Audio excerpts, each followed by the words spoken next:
సకల దేవతా దర్శనం ముక్తి మోక్షప్రదాయకం. ఆధ్యాత్మికతను పంచే ఆలయ దర్శనం వల్ల సర్వము సిద్ధిస్తాయి. మన సనాతన ధర్మ ఔన్నత్యాన్ని తెలిపే ఆలయాలు మన చుట్టూ కోకొల్లలు. అలాంటి సుందరమైన ఆలయాల్ని ఈ రోజు మా ఊరి దేవుడు కార్యక్రమంలో దర్శిద్దాం.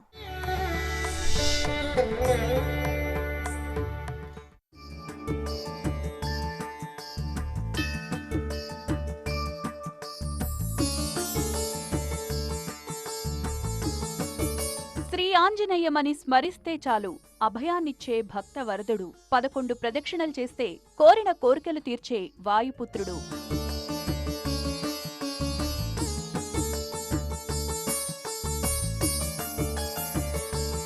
ఇరవై 4 అడుగుల ఎత్తులో ఏకశిలపై దర్శనమిచ్చే అంజనీపుత్రుడు. ఆకు పూజతో సకల శుభాలను ప్రసాదించే కేసరీ నందనుడు.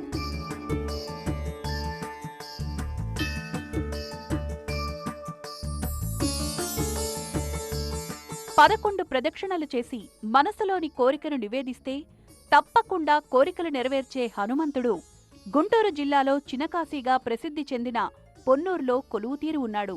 24 అడుగుల ఎత్తులో ఏకశిలా విగ్రహ రూపంలో కానవచ్చే అంజనీపుత్రుని దర్శించుకునేందుకు పెద్ద ఎత్తున భక్తులు తరలివస్తారు. 5.5 ఎకరాల విస్తీర్ణంలో విశాల ప్రాంగణంలో 7 ఆలయాలు కొలువైన పొన్నూరు ఆలయ సముదాయాన్ని జీవితంలో ఒక్కసారైనా దర్శించవలసిన ప్రదేశం. ఈ యొక్క ఆలయంలో స్వామివారికి ఆంధ్రప్రదేశ్లో ఎక్కడా కూడా లేటువంటి విధంగా ఒకే ఏకశిలా విగ్రహం ఉండటం చాలా విశేషమైనటువంటిది. స్వామివారిని దర్శించడం చేతనే అనేకటువంటి కోరికలు కూడా నెరవేరుతూ ఉంటాయి. స్వామివారి యొక్క మంగళశని ఆదివారాల్లో విశేషంగా భక్తులందరూ కూడా దర్శించుకుంటూ వారి యొక్క మనోభిష్టాలన్నీ కూడా నెరవేర్చుకుంటూ ఉంటారు.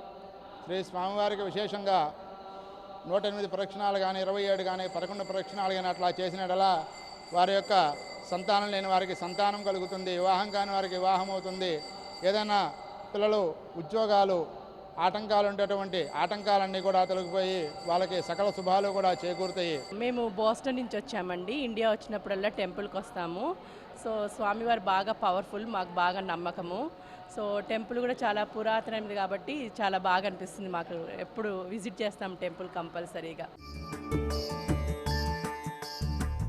ఆలయ స్థల పురాణం ప్రకారం 1940లో తయారు చేసిన ఏకశిలా విగ్రహాన్ని అత్యంత వ్యయ ప్రయాసల కోర్చి 1950 నాటికి 24 అడుగుల ఎత్తైన ఆంజనేయ స్వామి విగ్రహాన్ని పొన్నూరుకు తరలించారు. అయితే స్వామివారిని ప్రతిష్ఠించేందుకు అవసరమైన ద్రవ్యం లేకపోవడంతో 1969 వరకు స్వామివారి విగ్రహాన్ని బల్లపైనే ఉంచారు. 1969లో జగన్నాథ స్వామివారి అమృత హస్తాల మీదుగా స్వామివారి ప్రతిష్ఠ జరిగింది. అప్పటి నుంచి ఇప్పటి వరకు హనుమంతుణ్ణి సేవించుకునేందుకు భక్తులు పెద్ద ఎత్తున తరలి వస్తున్నారు. స్వామివారు ముందు నిలబడి తిలకించాలంటే తల పైకెత్తి చూడాల్సిందే. స్వామివారి అభిషేకం కోసం ప్రత్యేకంగా మెట్లు ఏర్పాటు చేశారు. మెట్ల మార్గం ద్వారా పైకెళ్లి స్వామివారికి నిత్య పూజలు చేస్తుంటారు. ఆకు పూజ ఇక్కడ ప్రత్యేకంగా చెప్పుకోవాలి. మంగళ, శని, ఆదివారాల్లో ఈ ఆకు పూజ చేసేందుకు పెద్ద ఎత్తున భక్తులు మక్కువ చూపుతుంటారు. ఆకు పూజ నిర్వహించుకున్న వారికి సకల శుభాలు కలుగుతాయని భక్తుల ప్రగాఢ విశ్వాసం. ఆంజనేయ స్వామి గుడి చాలా ప్రసిద్ధి చెందిన దేవాలయం. ఈ దేవాలయానికి మేము ప్రతి మంగళవారం కూడా వస్తున్నాం.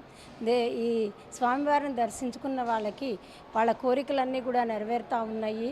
ఇక్కడికి కొలిసిన వారికే కొంగు బంగారంలాగా భగవంతుడు అడిగిన వాళ్ళకి అన్నీ కూడా ప్రసాదిస్తూ ఉన్నాడు.